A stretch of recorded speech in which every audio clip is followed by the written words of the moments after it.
दोस्तों मित्रों, आचार्य रामचंद्र शुक्ल का निबंध कविता क्या है, जिसे बहुत ही माइलस्टोन और बेसिक निबंध माना जाता है कविता को समझने के लिए। और शुक्ल जी खुद कहते हैं कि इस निबंध को मैं सारी उम्र लिखता रहा। तो इसके पीछे की जो अवधारणा है या उसके पीछे का जो दृष्टिकोण है वो यही है कि शुक्ल जी आधुनिक सभ्यता के साथ मनुष्य और कविता का क्या रिश्ता है उसको गहराई से समझना चाहते थे। और उसके बारे में क्या कहते हैं वो कि मनुष्य अपने भावों, विचारों और व्यापारों को लिए दिन दूसरों के भावों, विचारों और व्यापारों के साथ कहीं मिलता है और कहीं लड़ता हुआ अंततः चलता है, और इसी को जीना कहता है। जिस अनंत रूपात्मक क्षेत्र में ये व्यवसाय चलता रहता है उसका नाम है जगत। जब तक कोई अपनी पृथक सत्ता की भावना को ऊपर के इस क्षेत्र के नाना रूपों और व्यापारों को अपने योगक्षेम, हानि लाभ, सुख दुख आदि से संबंध करके देखता रहता है, तब तक उसका हृदय एक प्रकार से बद्ध रहता है। इन रूपों और व्यापारों के सामने जब कभी वह अपनी पृथक सत्ता की धारणा से छूटकर अपने आप को बिल्कुल भूलकर विशुद्ध अनुभूति मात्र रह जाता है, तब वह मुक्त हृदय हो जाता है। जिस प्रकार आत्मा की मुक्तावस्था रस दशा कहलाती है, उसी प्रकार हृदय की मुक्ति की साधना के लिए मनुष्य की वाणी जो शब्द विधान करती चली आई है उसे कविता कहते हैं। इस साधना को हम भावयोग और कर्मयोग के समकक्ष मानते हैं। ये शुक्ल जी का लिखा हुआ है, बहुत ही बेसिक और महत्वपूर्ण पेरा है ये इस कविता की समझ को समझने के लिए कि हृदय की मुक्तावस्था और आत्मा की मुक्तावस्था। आत्मा की मुक्तावस्था क्या है? ज्ञान दशा है, बुद्ध को ज्ञान प्राप्त हुआ था। और हृदय की मुक्तावस्था क्या है? रस दशा है। जब हम किसी काम में पूरी तरह से डूब चुके होते हैं, हमें अपने आप का पता नहीं होता है, तब हमें उसमें आनंद आने लगता है, उसमें मज़ा आने लगता है। कविता उसी का नाम है, जीवन उसी का नाम है। इसलिए शुक्ल जी कहते हैं कि ये बहुत ही सहज अनुभूति है। लेकिन मनुष्य ने क्या किया है कि बहुत सारे स्वार्थों में लिप्त हो गया है। वो अपने हृदय पर बहुत सारी चीज़ों का बोझ डाल दिया है उसने, इसलिए वह अपने हृदय की आवाज़ सुनने को तैयार नहीं है खुद ही, क्योंकि वो स्वार्थों में डूब चुका है। और इसीलिए उससे बहुत सारे गलत काम होते हैं, और फिर अपनी आत्मा की आवाज़ को कैसे सुनेगा वो। इसीलिए फिर वो सत्य क्या है, गलत क्या है, झूठ क्या है, उन सारी चीज़ों से परे सिर्फ और सिर्फ अपने स्वार्थ में ही डूबा रहता है।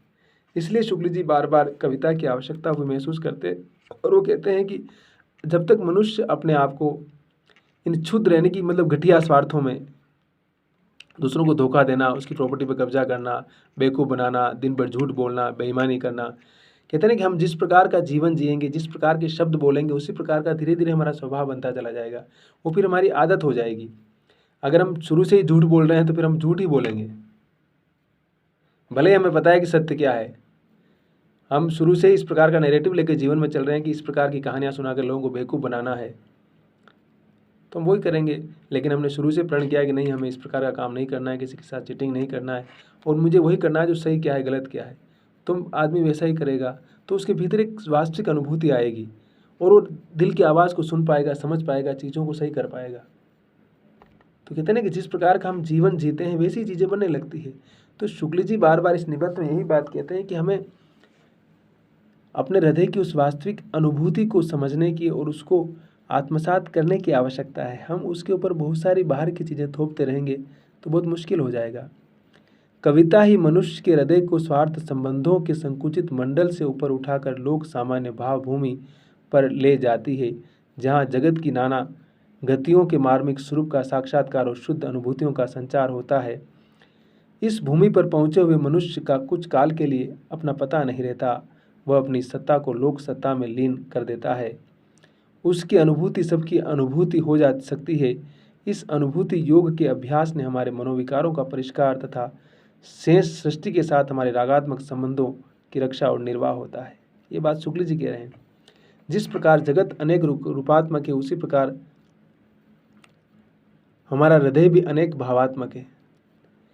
इन अनेक भावों का व्यायाम और परिष्कार तभी समझा जा सकता है जबकि इन सबका प्रकृत सामंजस्य जगत के विभिन्न भिन्न रूपों व्यापारों तथा तथ्यों के साथ हो जाए। इन्हीं भावों के सूत्र से मनुष्य जाति जगत के साथ तादात्म्य का अनुभव चिरकाल से करती चली आई है। जिन रूपों और व्यापारों से मनुष्य आदिम युगों से ही परिचित है, जिन रूपों और व्यापारों के सामने पाकर वह नर जीवन के आरंभ से ही लुब्ध और शुद्ध होता आ रहा है, उनका हमारे भावों के साथ मूल या सीधा संबंध है। अतः काव्य के प्रयोजन के लिए हम उन्हें मूल रूप और मूल व्यापार कह सकते हैं।